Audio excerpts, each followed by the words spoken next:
তালাকের পর তার স্ত্রীকে হিল্লা বিয়ে দিলেন 9 বছর বয়সী তার ছোট ভাইয়ের সাথে।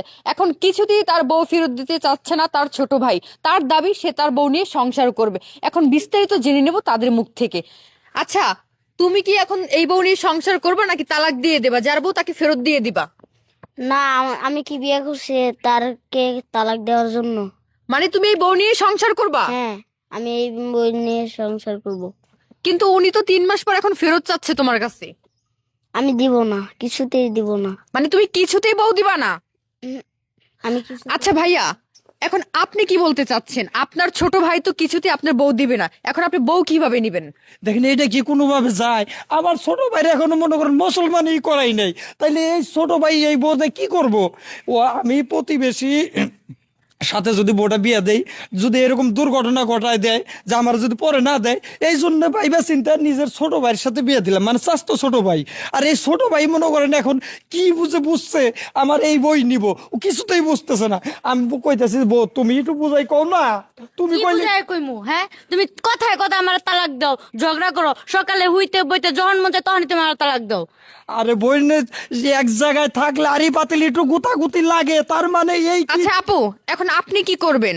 এখন আপনার হলো উনিও স্বামী উনিও স্বামী, এখন আপনি কার সাথে সংসার করতে চাচ্ছেন? আপনি কি ওই ছোট ভাই যে ওনার সাথে সংসার করবেন নাকি আপনার আগের স্বামীর সাথে সংসার করবেন? আগের স্বামীর সাথে কিভাবে সংসার করবো আপু? সে তো আমাকে তালাক দিয়ে দিছে, আর তালাকের পরে এর কাছে আমার হিল্লা বিয়ে দিছে। এখন এও তো আমার স্বামী, সে তো আমার স্বামী না।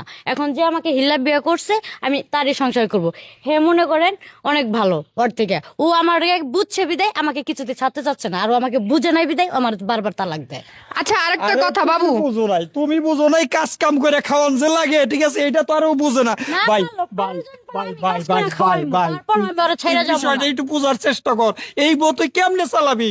তোর এখনো বয়স হয় নাই, তোর সামনে লেখাপড়া করতে হবে, স্কুল কলেজ যাবি, বড় চাকরি করবি, তারপরে এর চাইতে সুন্দর দিয়ে তোর বিয়ে করাবো। এটা তালাকটা দে ভাই, ভাই না ভালো, তালাক দিবি না? আমি তালাক দিব না। ওরে কপাল কি পড়ছে। আচ্ছা তুমি তো ছোট মানুষ, তুমি বৌদি কি করবা? আমি কি করব? আমি সংসার করব। মানে সংসার করবা বউ দিয়ে? বউ ছাড়বা না? না, আচ্ছা আন্টি, এখন আপনি কি করবেন?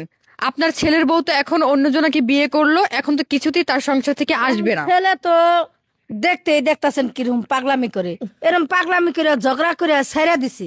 অন এই নাতি হয়, পাড়াপতি নাতি হয়, অন ওর কাছে বিয়ে দিছে, অন ওই তো সাথে চাইতেছে না, অন বউ ওর কাছে যাইতে চাইতেছে না। আচ্ছা ভাইয়া, আরেকটা কথা, আপনি আপনার বউকে নিয়ে সংসার করবেন, তাহলে আপনি তালাক দিয়েছিলেন কেন? আসলে তো আমরা রাগারাগির মাথায় মুখ ফসকে কথাটা বাইরে গেছে, আপনি বুঝেন না কে বইনেছে। আমি মনের কথা না, মনের কথা হইলে কি তাইলে আমি এখন অত অস্থির হয়ে যাইতাম? একবার বাইরিব, বারবার বাইরিব না। মানে আর রাগারাগি কথায় আমার ঝগড়া করলে আমার তালাক দিয়ে দাও, ঘর থেকে বের করে দাও। আমি তো বলছি যে এবারের মতো তুই আর মাফ করবো না। মানে রাগারাগি হলে কি তালাক দিতে হবে?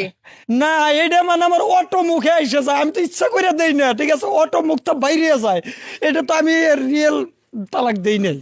দর্শক, আপনারা তো সবটা দেখলেন যে আসলে রাগের মাথায় কোনো কিছু করা ঠিক না। এই ভাইটি দেখেছেন রাগের মাথায় তার বউকে তালাক দিয়েছিল, এখন সেই বউকে নেওয়ার জন্য হিল্লা বিয়ে দিয়েছিল, কিন্তু সেই ছেলে কিছুতেই তার আগের বউকে ফেরত দিবে না।